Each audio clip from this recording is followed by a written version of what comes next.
Good morning, everyone. We will take some minutes to let everybody get in here. Let me know how you're doing. How was your weekend? Happy May. My cats are weird right now. Like they are off the hook weird. I'm going to start this morning off with my weekly card pull. Today we're using the Housewives Tarot, which is a freaking hilarious and wonderful, cheeky tarot book. I absolutely adore it. It was gifted to me, dropped off. Ooh, there's already cards flying out. It was gifted to me, dropped off in my mailbox after a particularly rough week. And it was like the best pick me up. And I've had fun getting to know this deck ever since. So this week will be all about sustainability. Today is kind of the intro into that deep dive topic. And what I mean, and not the buzzword, not necessarily recycling, although that is part of the idea of living a sustainable life. But there's so much more to it than that. And we're going to chat about that today. Let me know if the sound is okay in the comments because I'm using my headphones, but now that the cats are not running around like idiots, I think I might take them out. Okay. Like this because I hate having that in my ears. It makes my voice sound weird. Okay. All right. Oh, there's one, too. Let's see. What of wisdom does the universe have for us today? So the first card we've got for today is the Star. Now, the Star is part of the major arcana, right? Which means it's like something you want to pay attention to.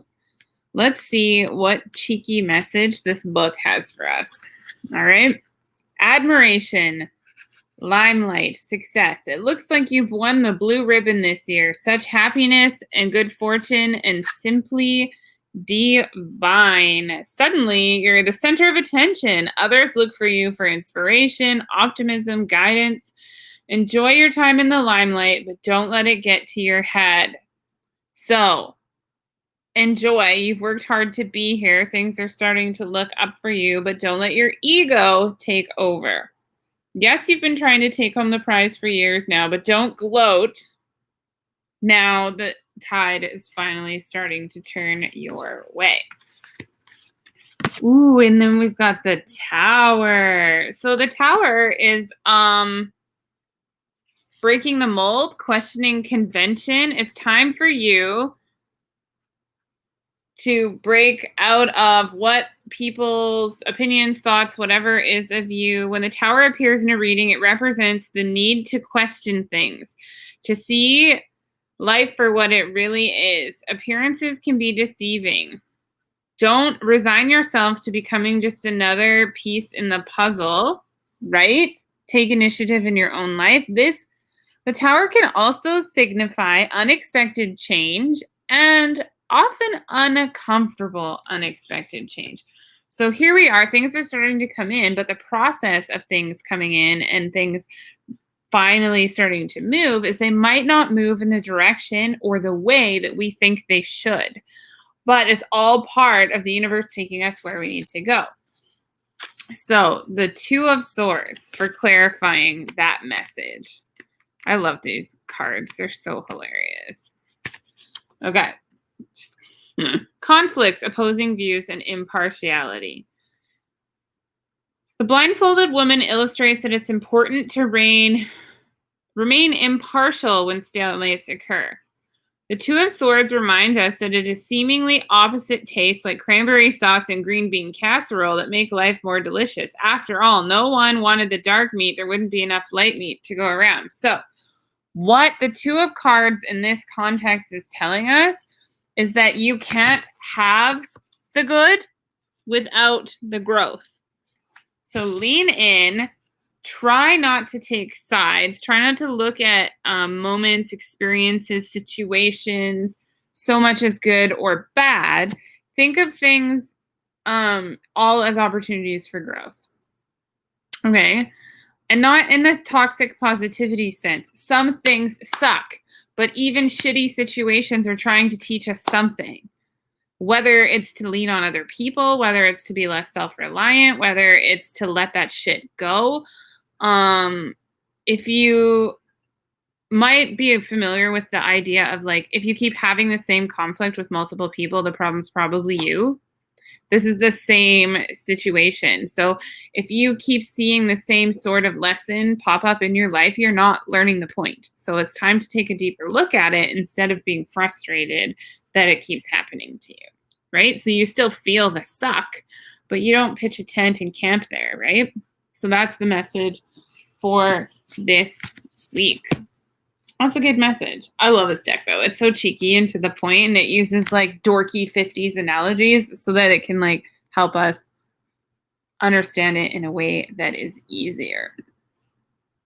So let me know how you're doing. If you have any questions, if you're watching the replay, by all means, ask questions still. I'll go through and answer them when I have time. So let's move into today's topic for this week, sustainability. So more than just a buzzword. You see it everywhere. You see it talks about like sustainable gardening, sustainable food products. This cat has been so annoying all day. I love her, but she's just yelly.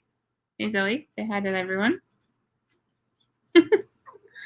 She's like, so yeah, sustainability is more than just a buzzword. It's more than composting. It's more than recycling. It's more than ethically sourcing. All of those things are part of it. But sustainability, when we talk to our energy and a way of life, for us, looks like a lot of things in our house. One is definitely food production. We got this book last year. It's a kid's book. It's called Sunshine and Pollen, The Life of Mason Bees, but it's taught us all about mason bees and how they work and how they like live and like grounding nesting bees and like how good they are for our garden, for our environment. And it's really helped us to be more connected with the gardening that we're doing outside. We started seed saving. We started just having more of a relationship with the land and thinking about food production and how far it comes. And that's one side of sustainability, right? Like we have compost that we make in our own backyard, stuff like that. Another aspect of sustainability is repurposing objects in our house instead of throwing them out, right? So that these are practical ways. Sustainable is like the opposite of our culture. And there's a shift that's happening, but our culture is based on capitalism and consumerism and the way they approach energetics and life and work. It's all about what you do. One of the first questions people start asking you when you hit about 17 is, so what do you do? What do you do for a living? Who do you hang out with? What do you want to do with your life? We have to decide as early as grade 8 or 9. So when we're 13 or 14, what our path is going to be for a whole life. I don't know about you, but I just figured mine out a little. I'm not even going to say a lot, but I just figured out what I wanted to do with my life. And I'm turning 35 in like a couple of months. So to expect a 14-year-old to know how to do that is insustainable. Like, no wonder they're so anxious all the time, right? Okay. So sustainability as far as energetics go is, if your body makes you quit, your mind makes you quit, you're experiencing anxiety, digestion problems, uncontrollable eating, addictions, mood swings, you're probably living a life that is not sustainable for you. If you're spending more money than is coming in, you're probably living a life that is unsustainable for you. If you're producing a lot of garbage, literally and relationally, if you're having a hard time keeping your commitments to yourself and to others, if your schedule is so crammed but you keep saying yes, all of these things are indicative of an unsustainable lifestyle. So something that is unsustainable that a lot of us do is feeling like we need to be available all the time. So social media,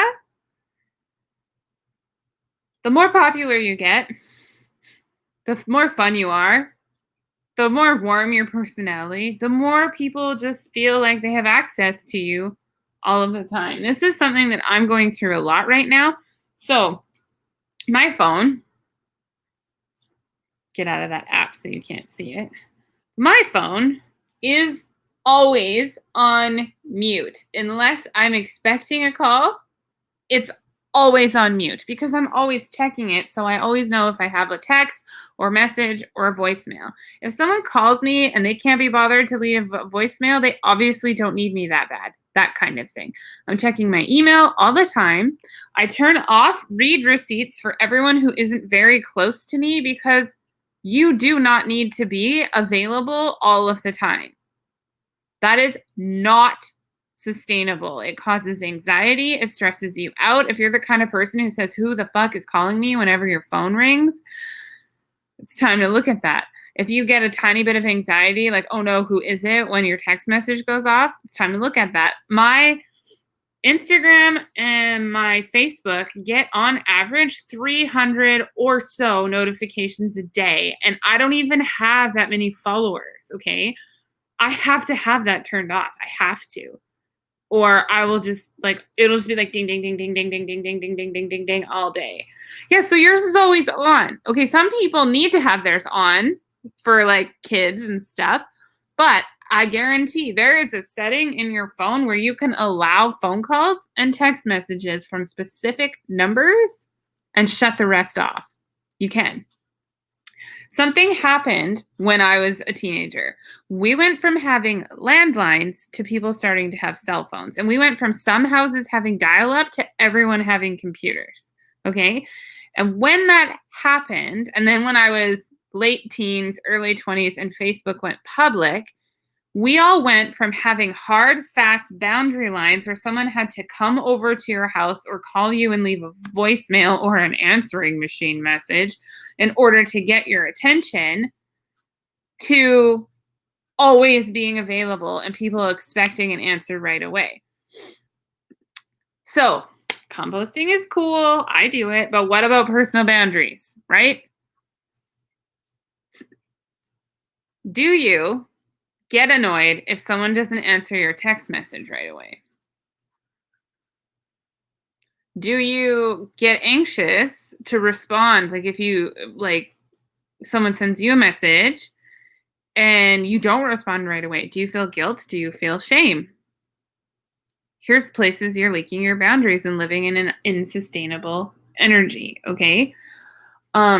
Another way that we look at sustainability in our family is I was doing everything and doing all the planning. If you watched our trust masterclass that Olivia and I did together, I was taking care of my life and her life. I was answering her emails, her phone calls, her text messages because she was so fucking bad at replying and it drove me nuts.